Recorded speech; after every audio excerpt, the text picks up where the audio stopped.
welcome to WIBe podcast. Hi Purva, thanks for inviting me here. So let's start by knowing more about your career trajectory and your background. So I'm from Ranchi, Jharkhand. I completed my engineering in electrical and electronics engineering from BIT Mesra in 2016. And post which I joined Tata Steel and I have worked there for 5.5 years in different capacities, both in steel manufacturing and in the commercial cluster of the company. And I got that job through an internship. I got a review through that. So that's where my whole career journey in Tata Steel has started. That sounds amazing. So Rashmi, why did you decide to be in manufacturing sector? What led you to join manufacturing unit? So when I was in my college, I was not sure of which career path I'm supposed to take. So coincidentally, the first company that came into our college for for recruitment purposes or for internship purposes was Tata Steel. So everyone was applying. I applied for it, and thankfully, by the grace of God, I got the internship. The 2-month experience that I had in that internship in the Jamshedpur Steel Works was life-changing. The impact that the project could create in the plant, and the urgency of responding to sudden situations, and the learning that I garnered over there, that is something that changed my life forever. So after the internship was completed and they were kind enough to offer me the PPO, I jumped at the opportunity and I've been in love with that sector ever since. It has come with its different challenges and obstacles and also its fair share of learning, but it's something that I believe is always going to be part of my life. Makes sense. So Rashmi, like you mentioned about the challenges, could you share some of the challenges or gender differences which you might have faced in the manufacturing sector? So the challenges in the manufacturing sector when it comes to the sector itself, the industry itself, or the ambience of the plant itself, it is kind of gender neutral. Also, because Tata Steel is one of the companies which takes great efforts into bringing in a lot of gender neutrality in much of that. So a lot of challenges in the manufacturing sector comes from the fact that, let's say if you're working in a steel plant, the ambient temperature, the dust, the heat, it's going to be astronomically different from what you can ever imagine if you have not been in that thing. So that is quite gender neutral.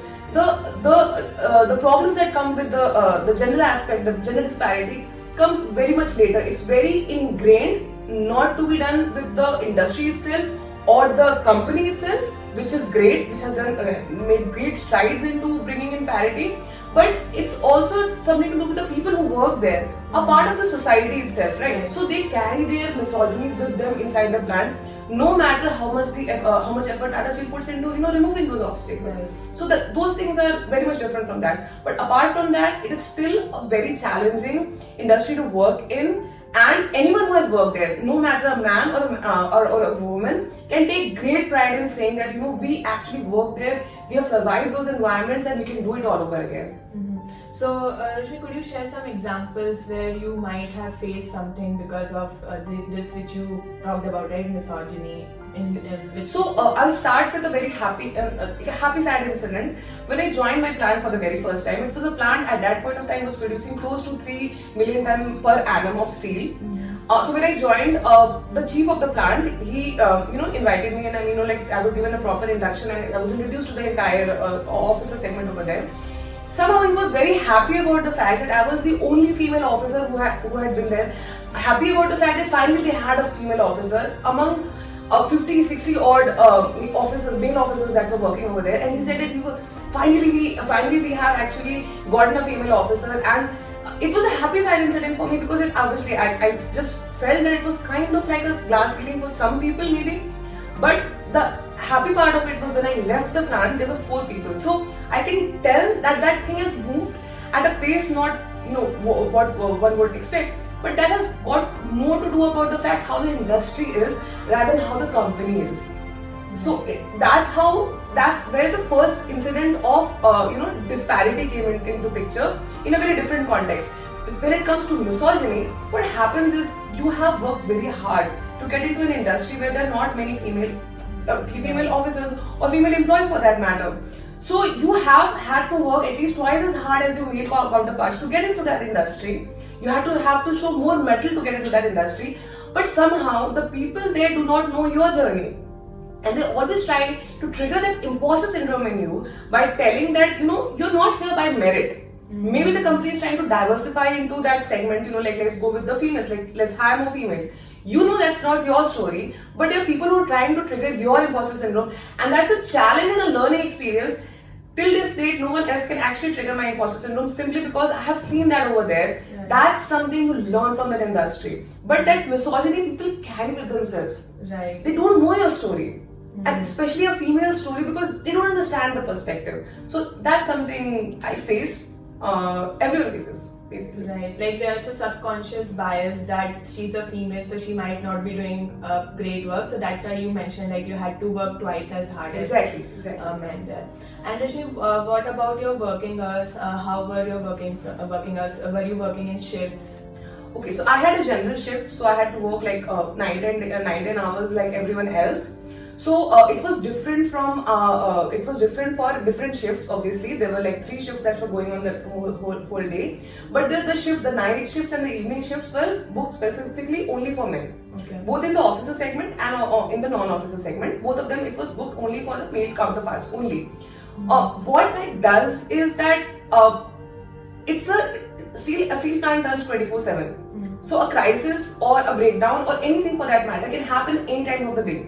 So if you are taking care of a particular segment in a plant and you're not available in the plant, you can contribute, but not as much as standing there with boosting the morale of the entire workforce over there to fix that problem. Now, for a female, it's a very good thing that the company does it and the industry does it and the government does it, that you're not allowed to be there after sundown. That's for your safety concerns. That's for your safety concerns. But tell me, how is it possible for you to show your mettle and show your good work when a crisis has happened at night and you're not there by design because it's for your safety? How are you supposed to show your work there? Right. If I have to show my work, I have to show my work only in the daylight. That's a major handicap in this particular industry. That also seems to be the reason why a lot of girls or a lot of women do not enter this industry, because they know that there's going to be this handicap, that they will not be able to work, not because they don't want to, not because they cannot, not because they cannot take care of themselves, but it is by design of their own safety. Makes sense. And you also mentioned that you were also working in commercial department. Yes. So can you elaborate a little bit on that? So after working around 4.5 years in the steel manufacturing plant as an electrical manager, I kind of felt that the growth had stagnated. Something which I had already anticipated beforehand, because my male counterparts were working round the clock and getting credit for it. I was not available for all the crisis that was, how can you manage a crisis if you're not available for the crisis in the plant? So I just felt that, not because they were working any less, they were working very hard. They deserved every accolade that they, but I just felt like my growth in that particular segment, the steel manufacturing core segment, stagnated a bit after a while. So I believed, and as most women do, I moved to a department where I believed I could actually show what work I can do. So the commercial cluster basically has a huge, around close to 50% female population, which was very encouraging for me, and I was also got very much interested in it because of the COVID chain. The supply chains were very much disrupted, right? So I thought it would be a very challenging thing to take up, and you are procuring things when the shipments are not arriving, the manufacturing plants are closed. It's a very challenging time. So it kind of enticed me into that particular segment. I had to forego a particular promotion to get there because most people in commercial cluster are MBAs. So I had to forego a promotion just to get the experience of it, and I did that. Worked there for a while. I worked there for close to a year, and it was an amazing experience. The people I met over there, the projects I got to work over there, and the learning I garnered over there, especially because of the environment. There were so many women over there. It's such a nurturing environment. Learning experience. Never thought my not having an MBA was a handicap in any form. It's so very inclusive. That's what I actually believe. If could have come to the steel manufacturing sector now, women would come in. Right. Women would come in. So yeah, that's was my personal experience in the steel, the commercial cluster basically. So Rashmi, like we talked about all these things, what did Tata Steel as a firm did to reduce the differences? You mentioned that then there were 4 women when you left the firm. So were there any measures which were taken while you were working there? So yeah, they have had any policy that you might believe that some companies are struggling to implement right now. They have done it 50 years ago. Okay. They have already done it 50 years ago. We have had period leave since the very start. Okay. Since the very start, I don't even know when it started back in the day, but we have had period leave from the very start. No one questions us. Okay, we are very much protected in the environment. The POSH, that is the sexual harassment framework that they have over there, is very stringent. Everything is taken care of, and not just for women. It's for men. Men used to complain that they have been harassed in the workplace, and they used to get due attention for it. People have gotten fired for these things. There's a company that doesn't fire people, fires people on this ground. There are very few grounds that you can get fired on, and sexual harassment is absolutely not tolerated. Right. So everyone is so protected, men and women. So that framework is so strong.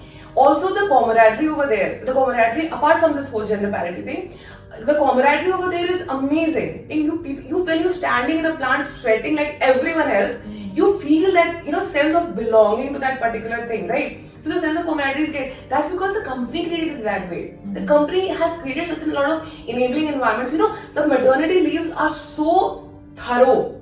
People get nursing breaks. They get nursing breaks. There's creche facilities. During the COVID times, there was I know personally, I was a supervisor to a girl who just had a baby, and the creche facilities were closed because of the COVID thing. She was given a leave for the whole year. You take care of the kid. How are you supposed to take care of the kid? When you're working woman, you was going to take care of the kid. She didn't have a family member to take care of the kid. Okay. So she was it like a paid leave or? It was a paid leave. She used to work from home. She was given a company laptop. Although she was a plant person, used to work in plant, but she was very thankful. She got to work on a laptop and she used to do a lot of paperwork for the company. Home. So company arranges to do those things, but will give you the entire enabling environment. So the level of cutting edge initiatives that Tata Steel has taken, it's amazing. Because we're talking about gender parity, the gender parity is very much there. It is just that girls do not get into the manufacturing sector, is that they're not able to reap the benefits of that particular industry. Makes sense. Yeah. So, last question, Rashmi, we talked about a lot of aspects now. So, what do you think as an industry? We talked about Tata Steel and manufacturing industries. What steps or initiatives they should take going ahead so that it's more inclusive for women, and there will be some will be able to increase the percentage of women in manufacturing sector in India as a whole. Yeah. So to answer this question, I have to divide the question into two parts: industry and company. Right. So manufacturing sector as a whole it's a very for those in our audience who have not worked in the manufacturing industry or do not know a person who has worked in the manufacturing industry, you have to understand it's a different. You can actually consider it to be a niche because the working conditions are very different from any other. For us, an ambient temperature was like very very high. Dust for us was like everyday thing, right? Steel splatter for us was normal. I'm talking about every manufacturing industry. Right. Maybe it can be a gas pipeline industry. The hazard of getting blown up because of the gas leak is very very high. We have seen injuries, we have seen deaths. So we know what the hazards going in are. So those are challenges for everybody. Right. But when it comes to gender parity, you have to understand that people who go into manufacturing segment, any manufacturing segment, know these hazards and are bold enough to take it on to themselves. And it's not to say that girls don't want to take it on. It's not because it's a hazardous industry or a non-ambient kind of an industry that women don't go there.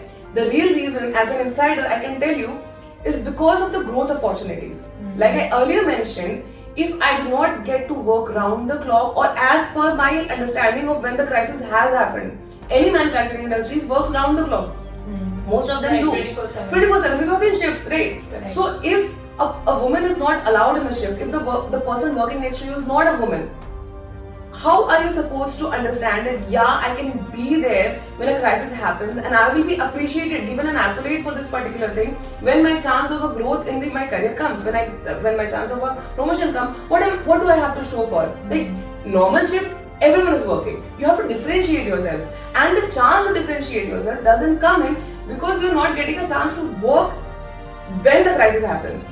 When you come and you like a superhero just arrive when a crisis happened, I'm going to solve this thing. That's where you get a growth. That's where you get an opportunity. That's how manufacturing works.